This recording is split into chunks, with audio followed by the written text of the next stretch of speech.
2022년 새해를 시작한 것이 엊그저께 같았는데 벌써 6개월이 지나고 오늘 7월 첫 주일이 되었습니다. 오늘은 지난 6개월 동안 여기까지 인도해 주신 하나님 은혜에 감사하면서 이스라엘 백성들이 보리와 밀을 첫 수확을 거둬들이고 그것을 하나님께 감사했던 77절 맥주 감사주일로 영광 올려드린 오늘 맥주 감사주일입니다. 사랑하는 여러분, 오늘 우리가 이 무더운 여름철에도 건강하고 오늘 주님 앞에 나와 이 자리에 예배드릴 수 있다면 내가 잘해서 그런 게 아니에요.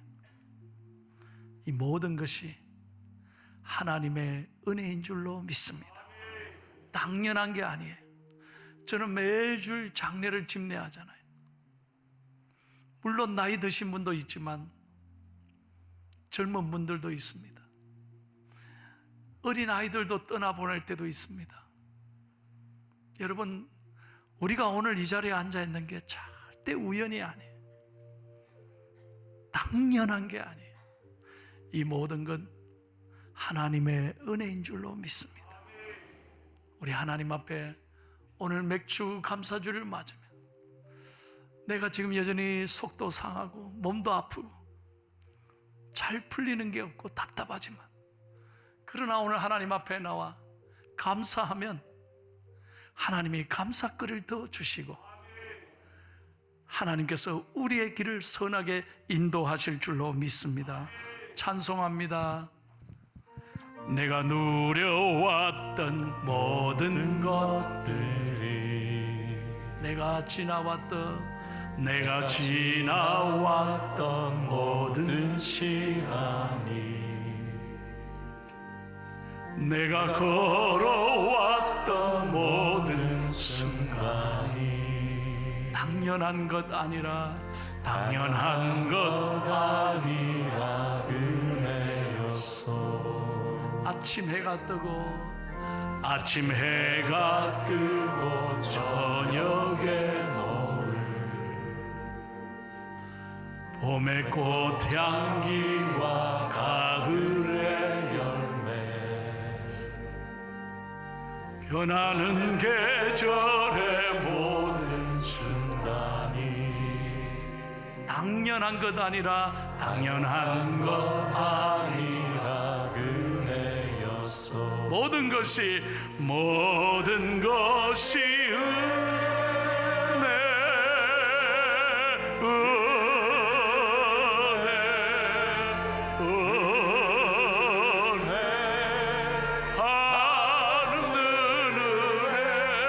내 삶에 당연한 것 하나도 없었던 것이 모든 것이 은혜였어. 할렐루야. 모든 것이 은혜라는 거예요. 여러분, 다시 한번 말씀드리면 내가 잘 돼서 건강해서 잘 풀려서 행복해서 감사한 게 아니에요. 감사하면 행복해지는 거예요. 그래서 하나님은 감사하는 사람을 참 좋아하십니다. 여러분, 여기에 진짜 아멘이 돼야 되는 거예요. 하나님은 감사하는 사람을 참 좋아하신다는 거예요. 여러분 잘 보세요. 불평하고 짜증내고 원망하는 사람 앞길이 잘 안 풀리더라는 거예요. 회사에서도 마찬가지, 집에서도 마찬가지. 여러분, 제가 이 보고서를 읽고 깜짝 놀랐습니다. 21세기 행복 보고서라는 리서치 기관에서 발표한 건데요.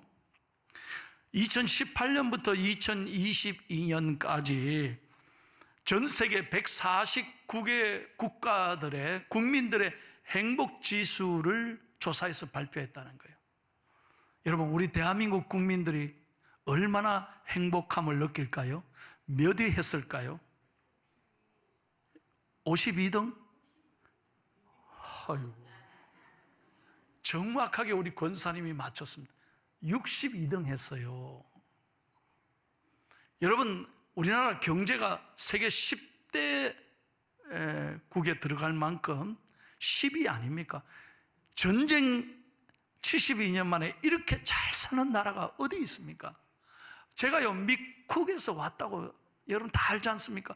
17년 미국에 살다 여기 왔는데 대한민국처럼 잘 사는 나라 어디 있습니까? 이렇게 편리한 나라가 도대체 어디 있어요?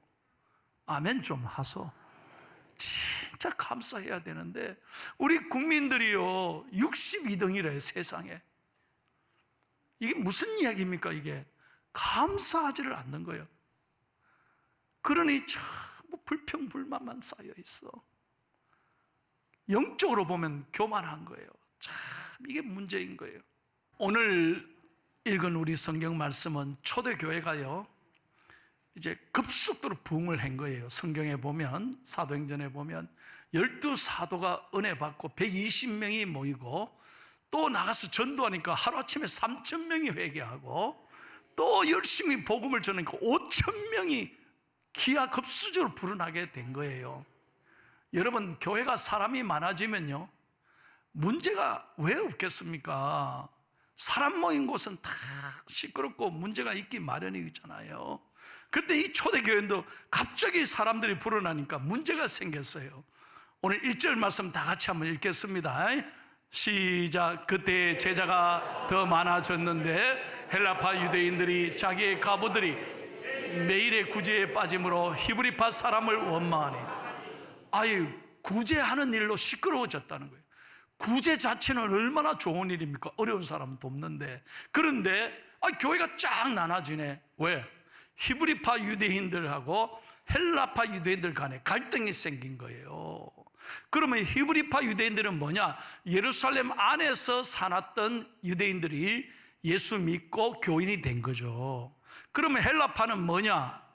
예루살렘 밖에서 살던 사람들이 복음을 받고 예수 믿고 교회 안에 들어와 한 공동체 식구가 된 거예요. 쉽게 말하면 히브리파는 박힌 돌이고 헬라파는 굴러온 돌인 거예요.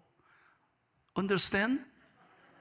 그러니까 이 두 부류로 나눠져서 이제 갈등하기 시작한 거예요. 어떻게? 이 헬라파 유대인들이 가만히 이런 소리 듣는 거예요. 저것들이 굴러온 돌이 박힌 돌을 뺄라 그러네. 저것들이 언제 들어왔다고 저것들이 자기들이 주인 행세를 하나? 그러면서 히브리파 사람들이 투덜대기 시작한 거예요. 그리고 헬라파 유대인들은 가만히 보니까 히브리파 사람들이 자기들 교회라고 생각하고 자기들끼리 모여버린 거예요. 그리고 어려운 일들은 전부 다 헬라파 시켜버리는 거예요. 그러니 헬라파 사람들이 너무 힘들고, 왜 어려운 일은 우리 다 시키노? 그러니까 이 두 부류로 교회가 쫙 나누어져서 갈등이 생긴 거예요. 그래서 초대교회 제자들이 이래서는 안 되겠다. 이제 사도들은 기도와 말씀 전하는 거에 힘쓰고 구제하고 행정하고 일하는 것은 직분자를 세워야 되겠다. 그래서 사람을 뽑았다 이 말이에요. 우리 교회도 마찬가지예요. 오늘 여러분, 우리 교인이 이렇게 많지 않습니까? 이걸 목사가 다 어떻게 일합니까? 그래서 목사를 도와서 좋은 일꾼을 세우는 게 항존직 선출하는 주일이 바로 오늘이라는 거예요. 자, 그러면 오늘 장로님 10분을 뽑는데 잘 들으셔야 됩니다. 장로님을 영어로 뭐라고 하느냐? 엘드라고 합니다. 여러분, 영어의 뜻이 있습니다. 왜 장로님을 엘드라고 하느냐? 영어 스펠링 하나하나가 뜻이 있다니까요. ELDER이지 않습니까? E는 뭐냐? 먼저 죄송합니다, 영어로 해서. 그런데 우리가 잘 배워야 돼요. example, 모범이 돼야 된다. 장로님은 모든 면에서 모범이 돼야 된다. 여러분, 우리 종교개혁의 아버지이고 개신교의 아버지인 잔 칼빈이 분명하게 말했습니다. 왜 교회 장로를 세우느냐? 모든 성도들이 어떻게 하면 예수를 잘 믿을 수 있느냐? 본을 보여주기 위해서 교회는 장로님을 선출해야 한다. 그렇습니다. 헌금 생활, 예배 생활, 그리고 봉사 생활, 전도 생활, 가정 생활, 모든 면에서 본이 될 만한 사람을 뽑아야 교회가 부흥하는 거예요. 두 번째 L은 뭡니까? 리더십입니다. 지도력이 있어요. 교회 일꾼은 지도력이 있어야 돼요. 좋은 지도자는 평생 배우는 거예요. 리더 이즈 러너인 거예요. 평생 배워야 돼요. 그래야 성장하는 겁니다. 여러분, 담임 목사인 저도 평생 공부하는 거예요. 그래야 좋은 설교를 하지 않습니까? 아멘 아닙니까? 그 늘 배우는 거예요. 늘 공부하는 거예요. 평생 배워야 된다는 거예요. 그래야 좋은 지도력을 발휘할 수 있습니다. 세 번째, 디보우션, 또 데디케이션이라고도 합니다. 헌신하는 사람. 장로님은 헌신하는 사람이, 자기를 내세우고 자기 알아달라고 하고 자기 의견을 주장하는 사람이 아닙니다. 헌신하는 사람, 희생하는 사람, 자기를 죽일 수 있는 사람, 컨트롤할 수 있는 사람. 예수 그리스도가 십자가에 다 내어주셨듯이 정말 자기를 십자가에 못 박는 사람이 지도자고 장로님이어야 된다는 거예요. 이는 뭐냐? endurance, 인내하는 사람이에요. 잘 참을 줄 아는 사람. 여러분, 좋은 지도자는 잘 참아야 돼요. 성질 조그만 일에 버럭 화를 내는 사람은 좋은 지도자가 될 수 없어요. 그저 하나님 앞에서 늘 참고 견디고 인내하는 사람이 좋은 지도자인 거예요. 다섯 번째, responsibility, 책임감이 있어야 돼요. 여러분, 교회 일꾼을 왜 뽑습니까? 교회 책임지는 사람이에요. 일꾼은 폼 잡는 게 아니에요. 인기 투표하는 게 아니에요. 세상하고 다릅니다. 교회 일꾼은 뭐냐? 책임지는 사람. 교회 모든 일을 책임지는 사람. 그런 사람을 세울 때 교회가 더 부흥하고 은혜롭게 될 줄로 믿습니다. 자, 초대교회 보십시오. 어떤 기준으로 일꾼을 뽑았습니까? 오늘 3절 말씀 크게 한번 읽겠습니다. 시작. 형제들아, 너희 가운데서 성령과 지혜가 충만하여 칭찬받는 사람. 아멘. 여기 보면 분명한 기준이 있어요. 성경에서 말하는 기준, 성경이 말하는 기준, 하나님이 원하시는 일꾼들은 어떤 사람이냐? 첫 번째, 저를 따라 하십시오. 성령 충만한 사람. 다시 한번 크게, 성령 충만한 사람. 예, 교회는 세상의 일꾼과 다릅니다. 여러분, 교회는 돈 많다고 뽑는 게 아니에요. 교회는 돈 있는 사람 알아주고 그 사람 세우는 게 아니에요. 교회는 학벌이 높은 사람, 내가 좋은 데 나왔다, 그런 사람을 뽑는 게 아니라니까요. 교회는 달라요. 교회는 나하고 고향이 똑같은 사람, 그래서 가까운 사람, 그렇다고 뽑는 게 아니에요. 머리 좋은 사람 뽑는 게 아니라니까. 교회는 어떤 사람? 성령, 하나님의 영이 충만한 사람을 뽑아야 교회가 든든히 서는 거예요. 그래서 교회는 정말 하나님이 사랑하는 사람, 누구나 다 믿음을 인정되는 사람을 장로님으로, 일꾼으로 세워야 된다는 거예요. 두 번째는 지혜가 충만한 사람이에요. 여러분, 이 지혜는 지식이 아닙니다. 세상적인 학식이 아닙니다. 우리 권사님들 가운데 보십시오. 공부 많이 못한 분 많이 있습니다. 그래도 저는 얼마나 존경하는지 몰라요. 어떤 어려움에도 자리를 지키고 기도하시고 믿음으로 사시니까 그분들이야말로 지혜가 충만한 분인 거예요.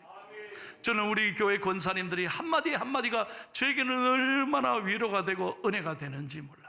여러분, 기도하는 사람에게는 성령의 영이 임할 뿐만 아니라 지혜의 영이 임할 줄로 믿습니다. 그래서 언제나 자기 것만 주장하지 않고 남의 얘기를 들을 수 있고 남을 세워줄 수 있고 남을 배려하는 사람이 지혜로운 사람인 줄로 믿습니다. 여러분, 우리 예수님 보십시오.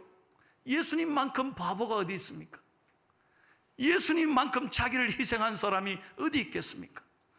예수님은 부족한 우리를 위하여 목숨까지 내어주시고 자기를 희생하고 우리 인류를 위하여 헌신하고 봉사하지 않았습니까? 우리 예수 믿는 사람이 좀 희생하면 어떨까요? 좀 바보처럼 살면 어떨까요? 좀 손해보며 살면 어떨까요? 우리가 만약에 희생해서 우리가 더 낮아져서 우리 공동체를, 우리 이웃을 더 세워주고 이해해주고 그들을 배려한다면 하나님은 우리를 통해서 큰 영광 받으실 줄로 믿습니다. 한번 저 따라해 보십시오. 당신 멋져. 당당하게 사십시오. 신나게 사십시오. 멋있게 사십시오.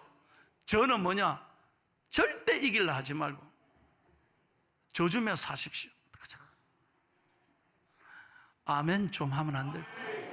오늘 져주며 살기로 결단하면요, 누가 시비를 걸어도, 오늘 집에 가시면서 부인이 시비를 걸고 남편이 시비를 걸어도 그죠. 여러분, 저도 지금까지 그렇게 살려고 노력을 했습니다.